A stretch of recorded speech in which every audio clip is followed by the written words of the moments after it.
자, 인플레 정점에 대한 기대감이 있습니다. 그러나 이 지수 상단이 또 제한이 되면서 아까 시작할 때도 말씀드렸지만 2,500선 이 문턱을 넘는다는 게 참 쉽지가 않습니다.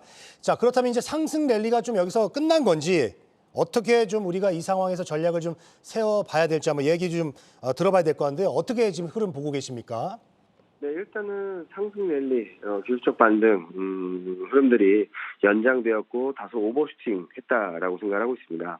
최근 반등 과정을 보면은 말씀하셨던 것처럼 CPI가 예상보다 낮다라는 결과가 여러 가지 변화들을 가져왔는데요.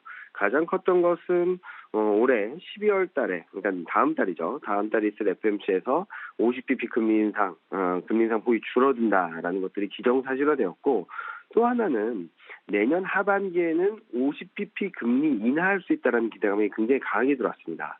이런 가운데 경기는 생각보다 나쁘지 않다라는 생각들을 하면서 다소 양립할 수 없는 경기는 괜찮은데 내년 하반기에는 금리 인하할 거야라는 기대감들이 최근 반등 또 그를 넘어선 오버슈팅의 동력이었다라고 생각합니다.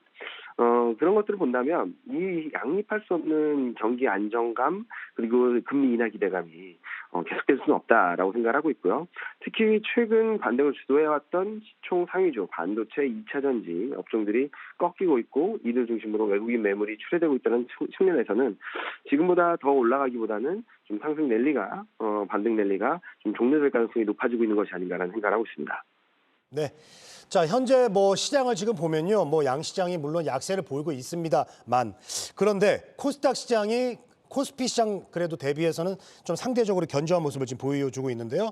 자, 코스닥 시장이 지금 현재 이런 강세를 좀 계속해서 이어나갈 수 있을까요? 최근 워낙 코스닥 시장이 급락을 했고 부진했기 때문에 그 갭을 메우는 코스피와의 갭을 메우는 차원에서의 상대적 강세 가능성은 있다라고 생각하는데요. 그 흐름들이 뭐 코스피는 빠지는데 코스닥만 올라가는 흐름은 아니겠죠. 그래서 저는 코스닥 시장에서도 보수적인 관점을 유지하는 가운데 종목별 대응이 가능하신 분들은 좀 관심을 가져도 괜찮겠다 정도로 말씀을 드리고 있습니다.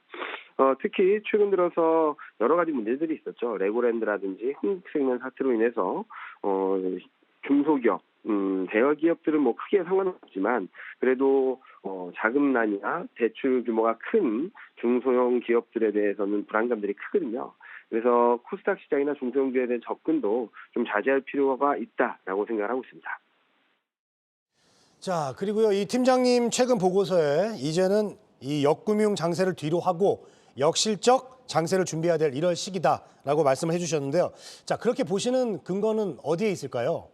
네, 통상적으로 역금융 장세라고 한다면 금리 인상, 긴축에 대한 부담으로 인해서 밸류에이션이 조정을 받는 과정입니다. 그리고 역실적 장세라고 한다면 경기가 진짜 안 좋아지고 실적 전망이 진짜 안 좋아지면서 주가가 좀 하락하는 과정이라고 볼 수 있겠죠. 올해 상반기 그리고 최근까지만 하더라도 경제 지표 결과는 크게 상관없이 금리 인상 컨센서스 변화에 따라서 등락이 이어졌습니다. 쉽게 말씀드리면 경제 지표가 안 나왔다라고 하면은 반등을 했죠. 왜냐면 금리 인상을 많이 못할 거다. 경제 지표가 잘 나왔다라고 하면은 좀 하락을 하기도 하고요. 왜냐면 금리 인상을 많이 할 수 있다라는 걱정 때문이죠. 이런 흐름들 안에서 통화 정책에 대한 안도감이 굉장히 세게 들어왔기 때문에 이제 더 이상 통화 정책에 대한 이슈에 따라서 일일비하기보다는 앞으로는 경기 흐름들에 좀 포커스를 맞춰야 된다라는 말씀을 드리고 있는데 경제 전망, 이익 전망이 계속적으로 하향 조정되고 있고요. 현재 미국 GDP 성장률 전망은 블룸버그 기준으로 2023년 GDP 성장 전망은 0.4, 유로존 23년 GDP 성장률은 마이너스 0.1로 예상이 되고 있습니다. 이런 상황에서 경기가 더 좋아진다는 시그널을 확인하기 전까지는 경기 불안, 실적 불안으로 인한 증시 변동성 확대 가능성을 열어놓고 봐야 된다라는 말씀을 드리는 부분입니다. 네. 자, 그렇다면 팀장님, 현 시점에서 새로운 어떤 레벨로 진입을 하는 어떤 그 추세 반전을 형성하기 위해서는 일단 어떤 조건들이 좀 있어야 될까요? 일단은 지금 12개월 선행 PR이 12배에 근접했습니다. 2021년 6월 이후 최고치죠. 일단 레벨이 올라가기 위해서는 이 밸류에이션 부담이 부담스럽지 않다, 앞으로는 부담스럽지 않을 것이다라는 생각이 들어야 되는데 아직까지는 그러지 못합니다. 즉 이익 전망치가 상향 조정되면서 시장 밸류에이션이 지금 12배라 하더라도 앞으로는 11배, 10배로 떨어질 거야라는 기대가 있어야 되는데 전혀 그렇지 못하죠. 이와 더불어서 긴축에 대한 부분들도 금리 인상이 멈출 수 있다. 그러니까 금리 인상 속도 조절이 가능하다는 얘기지 금리 인상을 멈춘다는 논의 아직까지는 없거든요. 그래서 좀 과도한 설정, 레벨로 올라가기 위해서는 기업 실적 상승 전망, 턴어라운드, 그리고 통화 정책에 대한 부분들이 멈추는 방향성 자체가 바뀌는 그림이 나와야 될 텐데 그럴 가능성은 극히 낮다라고 생각하고 있습니다. 자, 그리고 이제 외국인 그 순매수 이야기를 안 할 수가 없는데요. 9월 말 이후에 이제 외국인의 순매수가 지수 상승을 하는 데 있어서 이제 견인을 했지 않습니까? 근데 자, 최근 들어서는 외국인 매수세가 또 이제 확연히 약해지고 있는 모습을 좀 보여주고 있는데요. 자, 오늘 보니까 장 초반에 2천억 넘게 매도를 보이고 있는데 어떻습니까? 이 부분은 좀 우려를 안 해도 될까요? 일단은 외국인 순매수는 7월 이후, 그러니까 6월 말 7월 초 이후 외국인 매매 패턴의 방향성 자체는 우상향인 것 같습니다. 무슨 말씀을 드리냐면 방향성에 대한 배팅은 아직 약하지만 좀 매집을 하고 있다라고 볼 수 있겠죠. 그런데 저는 지금 시점에서 매도가 조금만 나와도 시장이 크게 흔들릴 수 있다라고 생각하거든요. 무슨 말씀을 드리냐면 7월, 8월 달에 반등할 때 외국인은 6조 5천억을 샀고요. 그리고 8월 중순 이후 9월 말까지 급락을 할 때 2조 5천억밖에 안 팔았습니다. 매수한 규모보다 3분의 1 정도만 팔았음에도 불구하고 시장은 올라간 것보다 더 많이 떨어졌죠. 지금은 시장 수급에서의 가장 큰 문제는 수급이 얇다는 점도 있지만 매수 주체가 없다. 그래서 외국인이 열심히 사면 올라가긴 하는데 조금만 팔아도 시장이 굉장히 변동성이 커지는 모습들을 보여주고 있죠.